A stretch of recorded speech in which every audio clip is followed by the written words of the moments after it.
you. We'll talk about the agent, migration from previous agents, DCRs, some changes we've performed to some of the connectors, the leading ones. My name is Shirley Kochavi, and I'm a product manager in Sentinel data collection team. With me presenting the webinar, we have Margaret Mwaura, a product manager from our great CXE team. So what is the AMA and why are we all here? Hopefully, you're all aware and have heard of the deprecation of a log analytics agent. If that name is not familiar or recognized by you, it may be because it was also known by other names such as MMA or OMS, or even observability agent. No matter what name was the one that you knew, the legacy agent used to collect audit and monitoring logs for observability products and was later adjusted for Sentinel's needs to collect security logs as well. The agent is now retired. AMA is actually the next inline agent, here to replace and enhance the capabilities provided by that legacy agent. It's lightweight, meaning it does not consume all of the machine's resources, and it was designed while focusing on efficiency and performance, ensuring that it can handle data collection tasks without imposing significant resource demands on the host. It's more performant than the former legacy agent. Just to give you a sense of what it means in performance enhancement, it's 25% more performant for the Linux version and 500% for the Windows. It supports multiple OSs for both Windows and Linux installed on Azure and non-Azure machines. For the latter, you will need the Arc extension to mirror the VM into your Azure resources, which that enables you to centralize your management. It's natively operable with Sentinel workspaces and supports multi-homing, multi-destination, and even multi-tiering. It's in GA and is free with no added cost to customers installing it on their VMs. Since AMA is managed through the DCRs, grouping of machines is possible by associating some machines to the DCRs to collect a separate set of events or data types than others, enable construction of filtering using KQL, pipeline in just time transformation.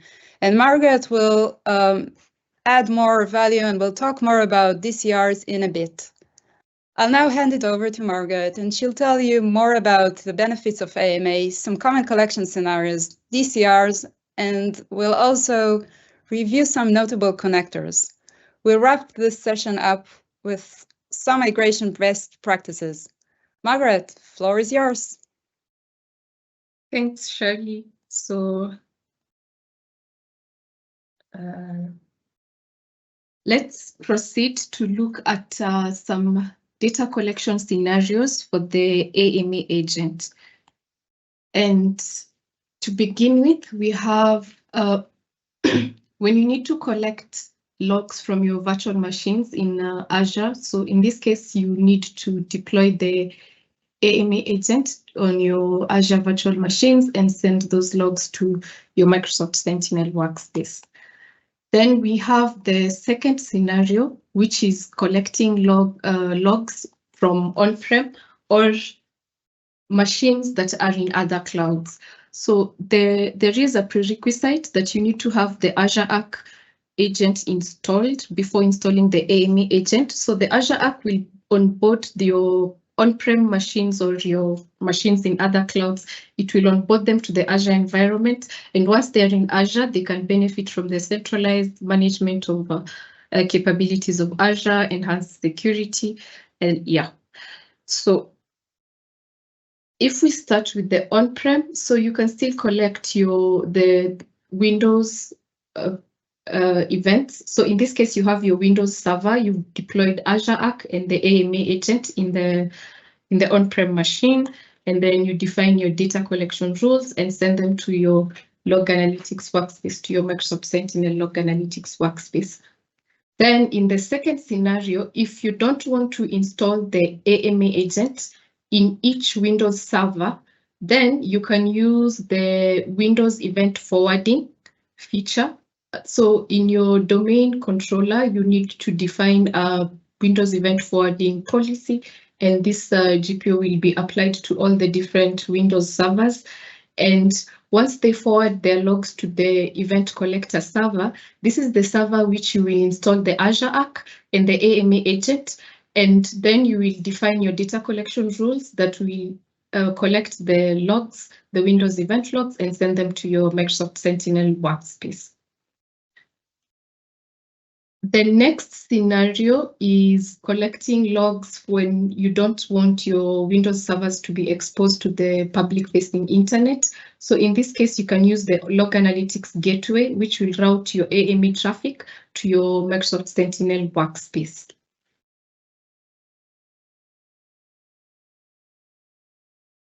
Then let's look at collecting logs from your Syslog Ceph devices. These are like your network devices. So this will give you events in Ceph format or Syslog format. And once you have those events, we have what we call the Linux VM, which we call the log forwarder VM. And this is the VM that is used to collect your Ceph and Syslog. So you will then install the Azure Arc because it's on-prem and the AMA agent. This log forwarder machine can be on-prem or it can also be on the Azure cloud. So for the on-prem, you need to install the Azure Arc agent. Once you've installed the AMA, then you will define your data collection rules that will send the logs to your Microsoft Sentinel workspace. We have talked about multi-homing. So the AMA agent supports multi-homing. So you can define multiple destinations in the data collection rules. So in this case, you have the logs being sent to different workspaces. Now, if you have a multi-tenant scenario, so you have one Azure tenant, and then you have another Azure tenant, what you need to do to be able to collect logs from one Azure for resources in one Azure tenant, and you want them to be sent to your main Microsoft Sentinel workspace, is you need to configure Azure Lighthouse delegations and delegate the right permissions to collect the events. And once you have done that, you can then proceed to define your data collection rules, and then you will be able to send the logs from one Azure tenant to the main to the Sentinel workspace that is in the main Azure tenant. So we've talked about the different logical architecture for collecting events. Now let's talk about scaling event collections. The AMA agent there's a limit to how many events per second that the agent collects. And we're going to look at it in two ways. So the first is for your Ceph and Syslog events. So for this, you will scale out by having several VMs behind a load balancer. So in this diagram, we have 3 log forwarder VMs with the AMA agent installed, and you can see they are behind a load balancer. So you have configured your different data sources, your different network devices or firewall logs sending to your Microsoft Sentinel workspace. You have the load balancer in place. It is important that your load balancer supports an efficient algorithm, the round-robin algorithm, so that it can effectively distribute traffic across each log forwarder VM. Each log forwarder VM for Ceph and Syslog supports up to 10,000 events per second. So once you do your estimation on how many EPS for Ceph and Syslog you have, so for example, you need to collect 25 or 30 K EPS. In this case, you will need 3 AMA machines, each collecting 10K or 10,000 events per second that will be able to meet the scenario to collect 30,000 events per second. For Windows event collections, we scale by using multiple or several Windows event collector servers. So in this case, you will have several the Windows event collector servers in place. Each will support up to 5,000 EPS, and you will then define the policy for different machines to forward their events to the different work servers that you will have configured. For both these scenarios, we've included documentation in the resource slide at the end that you can go and read and look at the different load balancer options you have, and also the different ways to set up your work server for scaling your Windows event collection. So we've talked about data collection rules, or we've mentioned data collection rules. Let's let's do a quick look at what data collection rules are, and we can look at a sample of a data collection rule. A data collection rule allows you to specify which data to collect and specify the destination table in your Microsoft Sentinel workspace. So it allows you to define transformations. By transformation, we mean being able to manipulate the data before you ingest it into your Microsoft Sentinel workspace. Some of the transformations you can do is filtering logs. So if you want to drop any logs that you don't want to ingest, which will optimize your costs, or you can also perform enrichment on the logs. Something to point out is for a Sentinel-enabled workspace, the transformation is completely free, and this is also called out in the documentation. This is specifically for a Microsoft Sentinel-enabled workspace. There are different data collection scenarios that we have. So the first is an AMA data collection rule. The second is the log ingestion API DCR, and this one is used to ingest logs to a custom table. And you can also ingest logs using the log ingestion API to some supported standard tables, for example, the common security logs table. Then we have the workspace transformation data collection rule. This is a special kind of DCR that is to have transformation on the data connectors or on the data source scenarios that do not support DCR. So, for example, with your Microsoft Entra ID data connector, we don't have a data collection rule in the connector, but you can use the workspace transformation DCR to perform transformation on the Entra ID tables in Microsoft Sentinel workspace. It's one per workspace, but you can define transformation for multiple tables. Lastly, we have the agent settings data collection rule. And this one, notable to call out, is it supports configuring or customizing the cache size for the AMA machine, and it supports up to 50 GB of a cache size.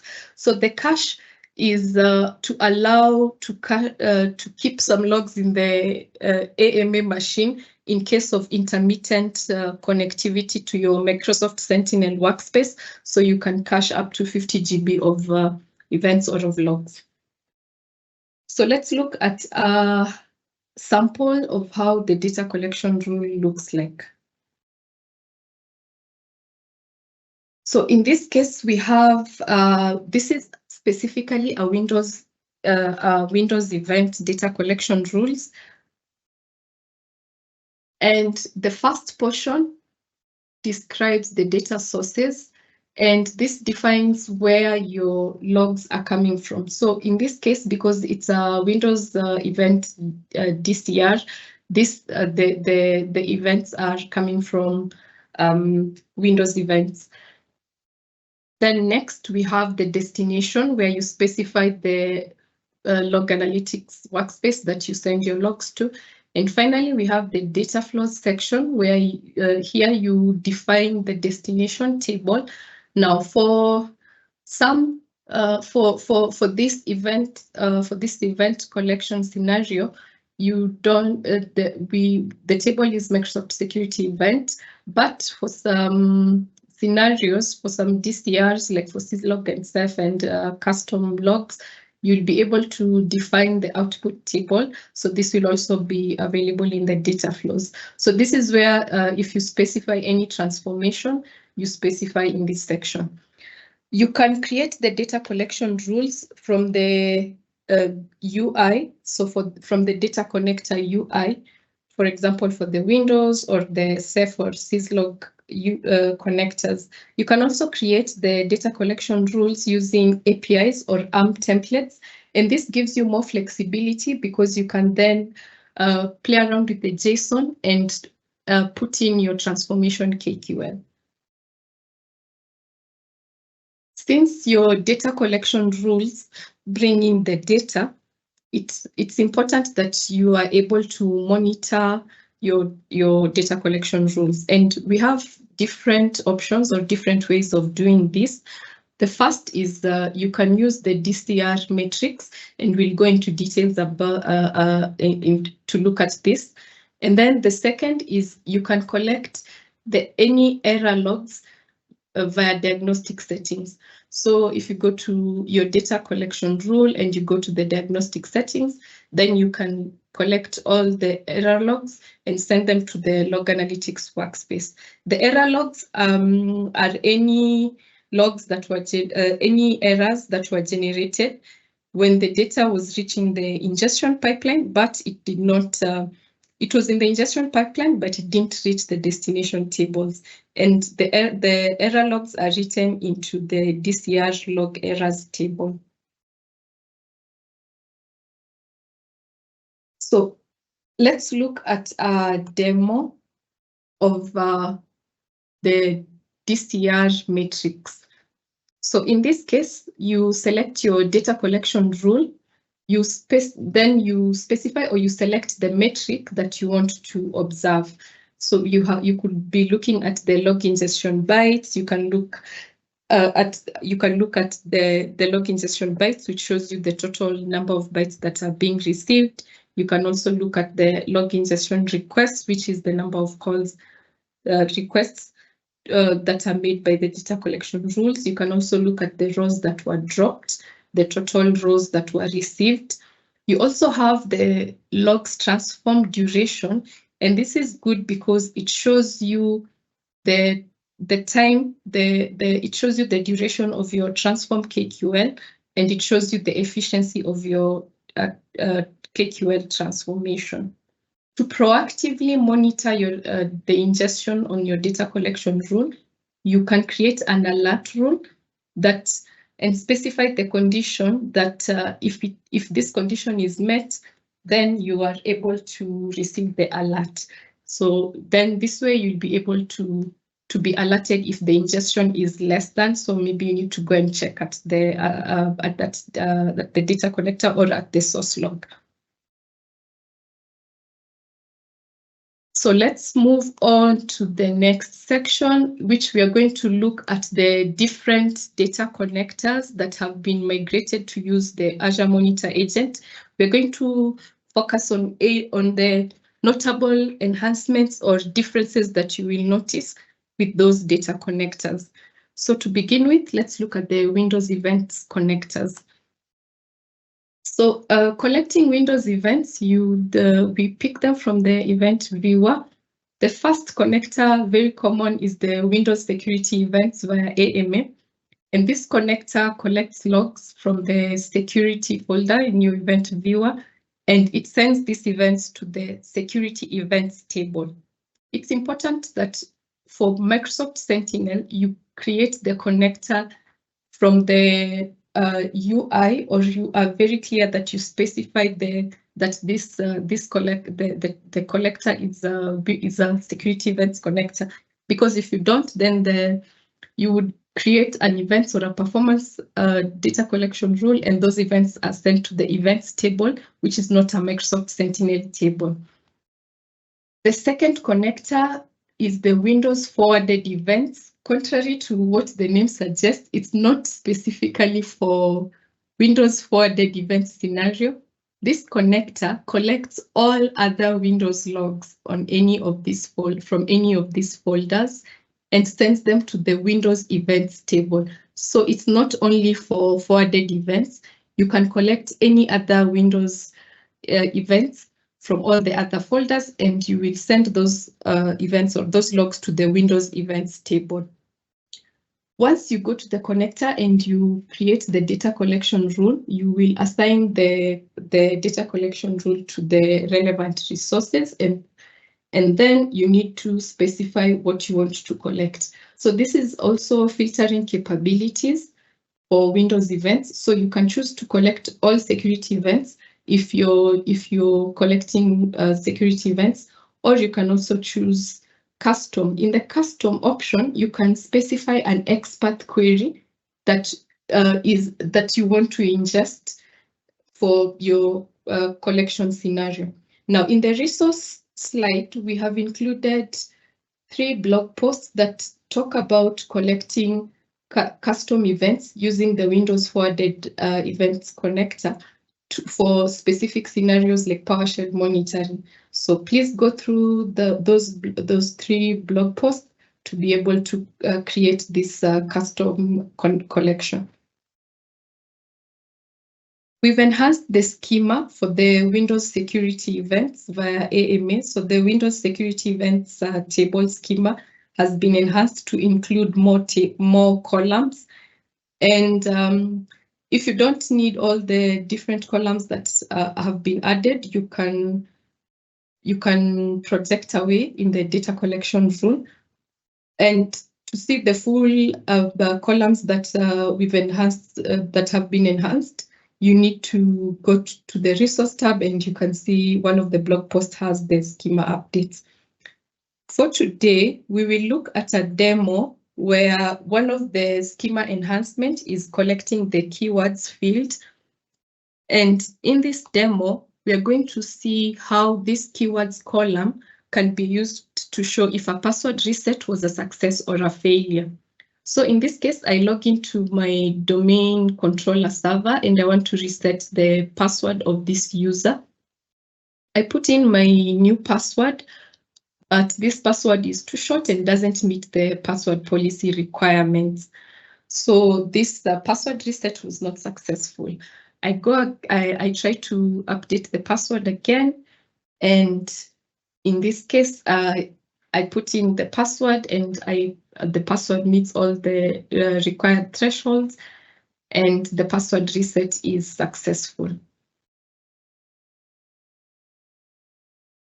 Yeah, so you can see that the password reset is successful. So I have installed the AMA agent on this domain controller, and I now go to my Sentinel log analytics workspace. I installed AMA and I'm collecting the events to the security events table, and I want to see how my that event was captured in the security event table. So if I expand this and I scroll down, I see that this event, the event ID is 4724, and the description is an attempt was made to reset the password. The enhancement is that now we have a the keyword column that is used to show that password reset attempt was not successful or was a failure.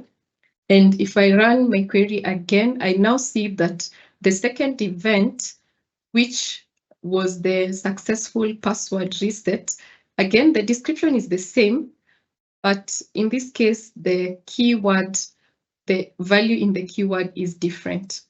Now you can then use this in your detection rules or in your log analytic or in your analytic rules to define detection scenarios when the password was successful or not.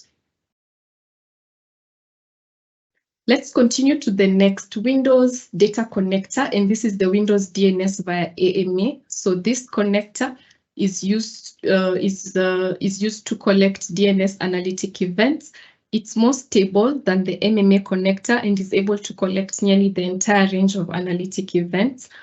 As you collect the analytic events, you have the ability to filter the events you want to collect. So as you create the data collection rule for this Windows DNS via AMA connector, you can exclude specific DNS analytic events that you do not wish to ingest in your Sentinel workspace.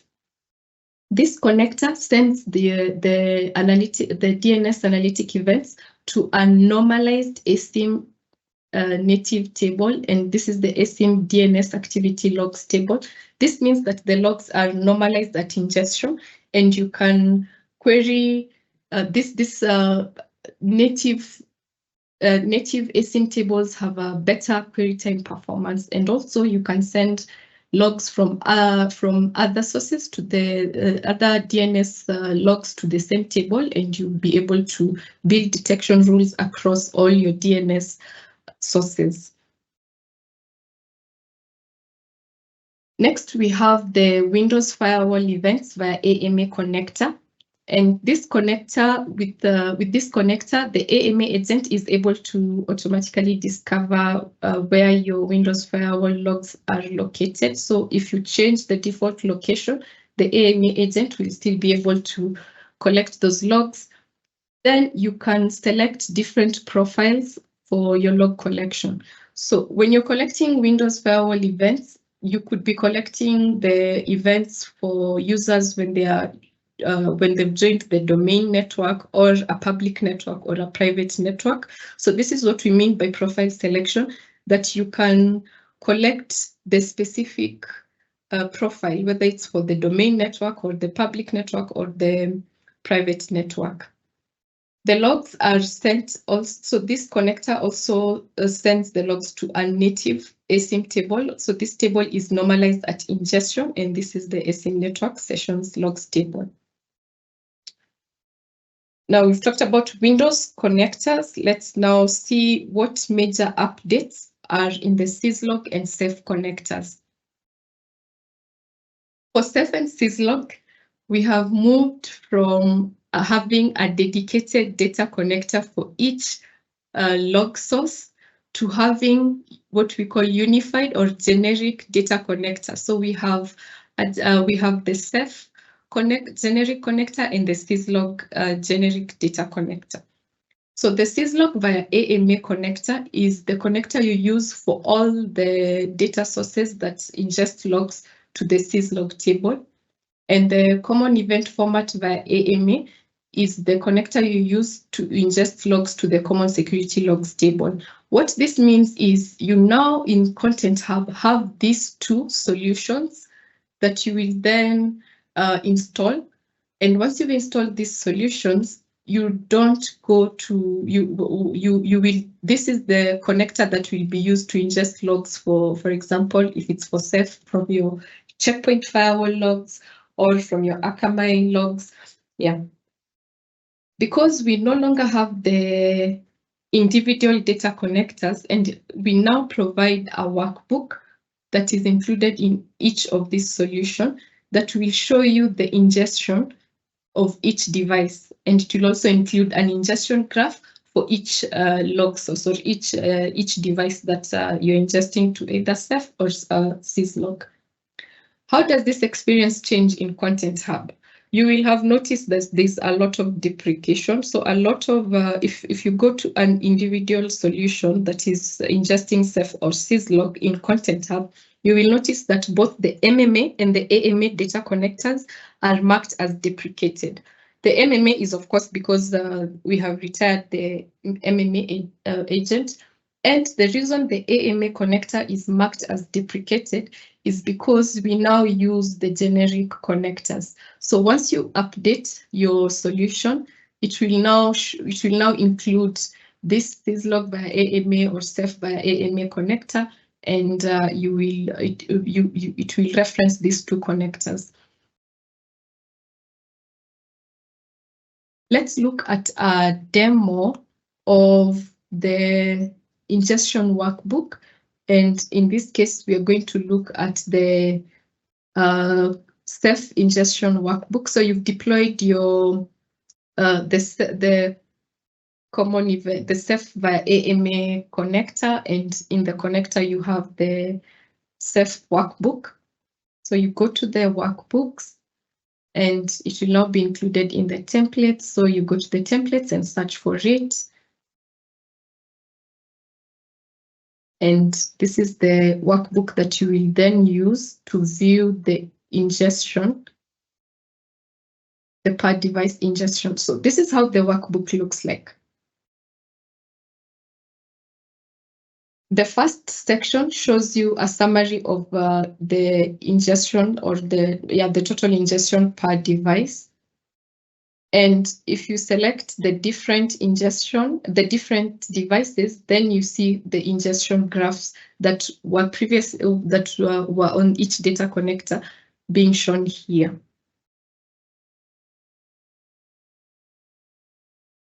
Now let's move to the custom logs via AMA connector. There was MMA connectors that were collecting Syslog events and sending them to custom tables instead of sending to the main Syslog table.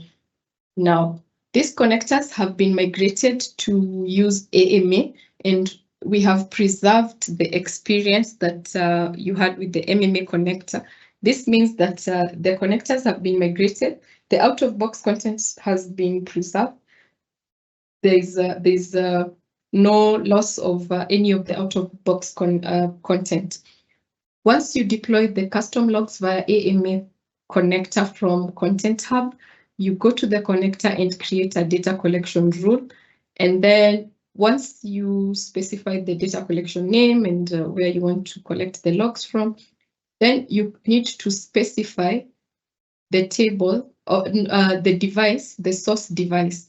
So there were 15 tables, the 15 log types or log sources that were using the MMA connector to send to custom tables.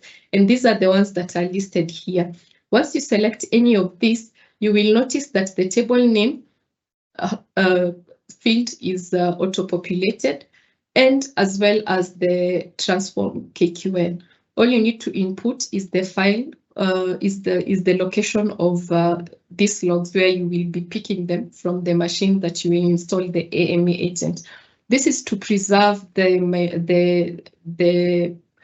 connector experience. You don't need to go ahead and deploy a custom data collection rules and specify all that. If you choose to create a custom table, then you can do that and create your custom transformation. But for the existing log sources that are predefined, do not change the transform KQL, because this will interfere with the. You will then be modifying the way the logs will land in the pre-populated tables. So we've looked at all the major updates to the different data connectors. So now let's talk about the migration process. So for the MMA deprecation has passed, but we still have a lot of workspaces that are still running the legacy agent. Some of the concerns that have been raised in the past and how we've addressed them. So there was a period where there was no parity between the events that are being collected, but now we have full feature parity. For example, for Windows events collection, we now collect all, we have full feature parity and even enhanced connectors like the Windows DNS connector. So we have full feature parity. All the third-party agent-based connectors, out-of-box connectors, have now been migrated to use AMA. And this, you have the generic Ceph and Syslog data connectors. And then for the custom sources, the ones that were sending Syslog logs to custom tables, you have custom logs via AMA. And for any other custom logs, any log that we don't have an out-of-box connector, you can use the custom logs via AMA for text-based logs, or you can use the generic Ceph or Syslog connectors. We've also published a lot of documentation around migration guidance. And we are also aware that for customers who are also Microsoft Defender for Cloud customers, the agent that is being used might not be having all the features, and it might bring a scenario where the customer might need to deploy both agents, the AMA for Sentinel collection and the MMA for Defender for Cloud. What you need to take note is be careful so that you don't have a double ingestion scenario. And finally, let's look at how to migrate, simple migration steps. So the first step is to understand the agents that are deployed in your workspace. And for this, we have the AMA Migration Tracker Workbook. So this workbook, you can find it in Content Hub, and it will show you which machines have MMA, which ones have AMA, and which ones have Azure Arc as well. And then you can prioritize migration of the MMA machines. Second, you then need to create your data collection rules that meet or that match your data collection scenario.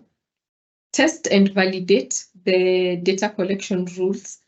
After you've tested and validated, then you need to roll out the AMA agent. Before you do that, we have this step side-by-side agent scenario where you will before you decide to remove MMA, you might have a scenario where you have both agents installed in the machine. If you have both agents, this will lead to double ingestion. So if there's double ingestion of events, that means there's double ingestion cost. And this means also that double ingestion of events, your analytic rules will trigger similar incidents. And this means more work for your SOC team.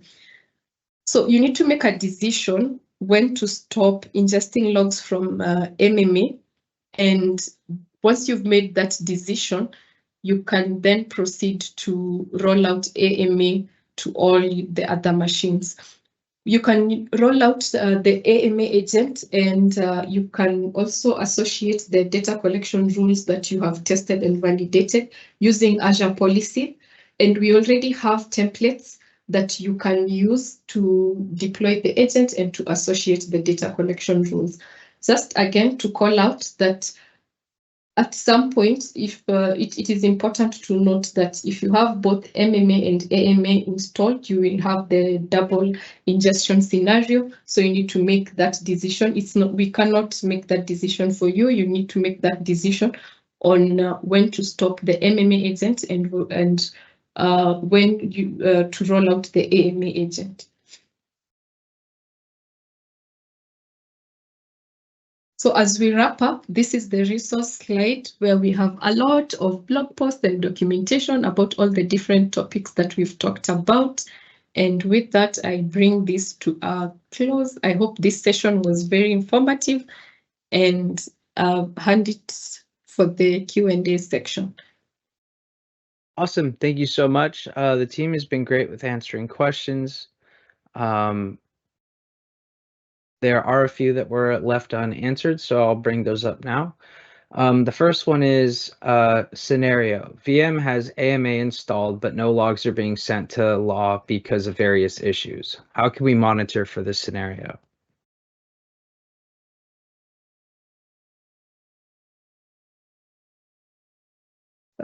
Sorry. Do you mind repeating? I was stopping my share. Sure. It is scenario VM has AMA installed, but no logs are being sent to law because of various issues. How can we monitor for this scenario? So you can monitor from the data collection metrics that we've shown. Also, you have the AMA health workbook that you can use to track. And you could also create a KQL query and then have that send an alert rule based on the results of the KQL query. Yeah. Now, if you want to, the first step to also troubleshoot is to ensure that you have a heartbeat from the AMA agent before you go ahead to check if the issue is with the log source, from the log source to the AMA machine. Yeah. Great. The next question is, I see Windows servers pointing to Log Analytics Gateway pointing to data collection rule. I do not see Azure Arc here. How is it possible that you can send Windows server logs via Gateway without Azure Arc? That's okay. Yeah. So something that was not in that diagram is for the Azure Arc using Log Analytics Gateway, those that will be routed through your enterprise proxy.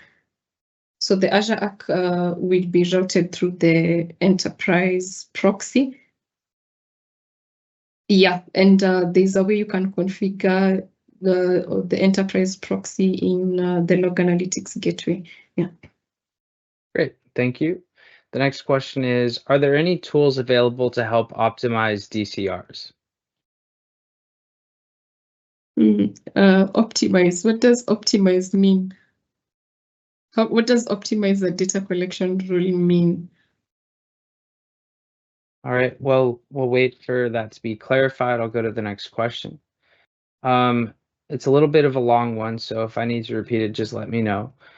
Okay. Usually when we onboard a data source, we map fields based on traffic seen. But later, if there are any changes on source level, maybe new blade enabled or new features enabled, there will be new data and fields which we want to capture. But without looking at a raw event, we cannot map on Sentinel. How do I get the raw events in Sentinel?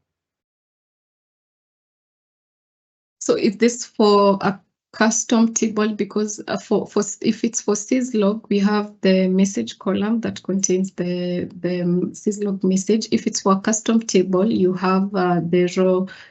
We usually have the raw event, the raw message column that would contain the entire message. You can choose to keep it if you're ingesting the logs, or in the case where you want to see the changes. But some people can project away in the data collection rule the raw message. Yeah. Great. Shirley, do you want to chime in? Oh, you answered wonderfully. Okay, let's proceed. Great. The next question we have is it possible to forward CEF logs to the common security log table with the custom logs via AMA data connector? So the custom log via AMA is based on collecting text files using AMA. If you want to collect, if you're collecting custom logs, you can use the log ingestion API.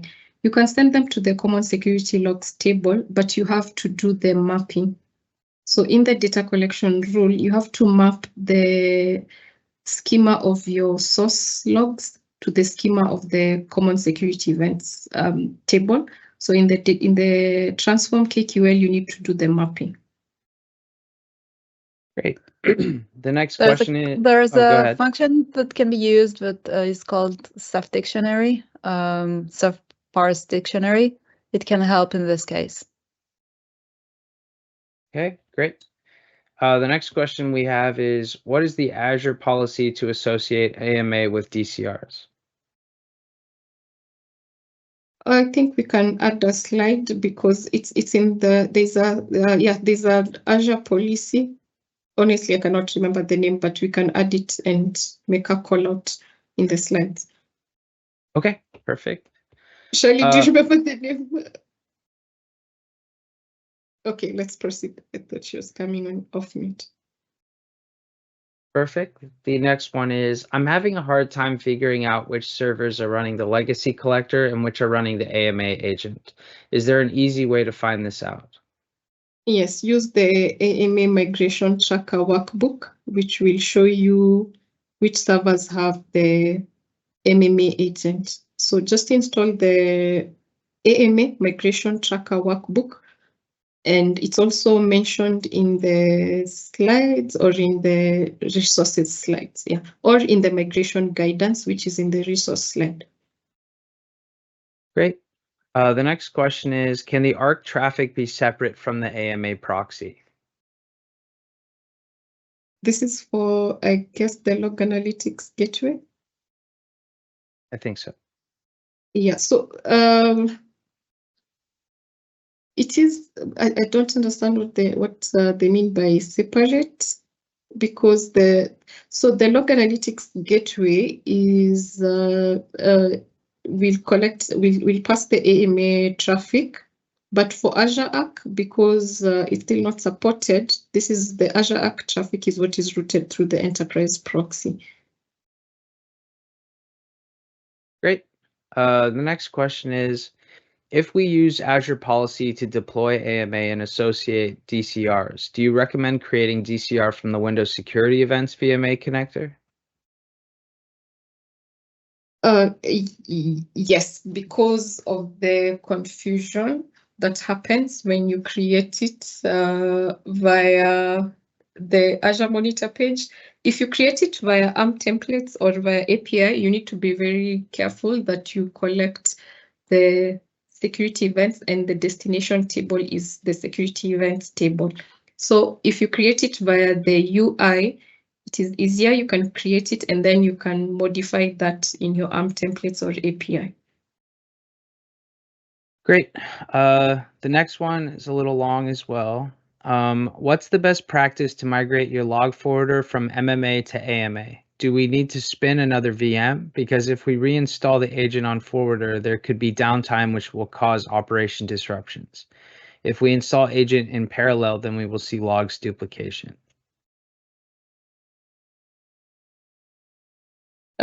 Yes, so if you don't want to have the log duplication, then you can have another VM, but this is tricky. This is a tricky one.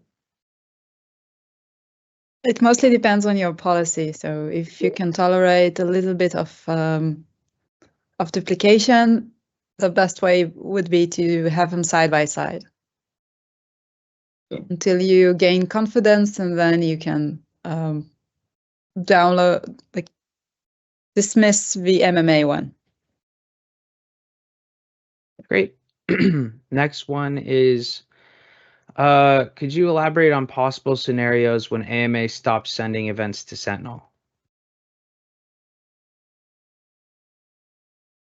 So the first is if your agent machine, if the agent machine is down, or if it's for Ceph or Syslog, then maybe the source device has lost connectivity or is down and is not able to connect to the AMA machine, or if you don't have connectivity between the machine and Sentinel workspace. Yeah. Great. Next question is it supported for Azure Stack Hub servers? That I will need to check. Shirley, do you know? Need to check. Okay. Okay, cool. We'll get back to them. And it seems the last one is AMA natively does AMA natively come along with Azure VM or AKS nodes? No, you have to install it. You have to deploy the agent in the Azure machine. Perfect. All right, Or that seems to be all the questions we have. So with that, I'd like to thank you, Margaret and Shirley, for being our guests and for sharing the great information with our community. Also, thank you to the Q&A team who helped us with answering the questions and providing the resourceful information. To all the listeners still on the line, if you're someone who wishes to aid in the protection of the world from cyber threats and desire to have a say in shaping our strategies, blueprints, and recommendations, then we invite you to become part of our security community. Together, we can make a global impact. So join us at aka.ms/securitycommunity. This is also where you'll be notified about the upcoming webinars, events, and other announcements. For those of you who may have additional questions on the topic we just covered or other product-related questions, please feel free to raise them on our Microsoft Tech Community discussion space at aka.ms/Microsoft Sentinel Community. Thank you all for being part of our community and for joining us on these webinars. We hope to see you next time. Goodbye.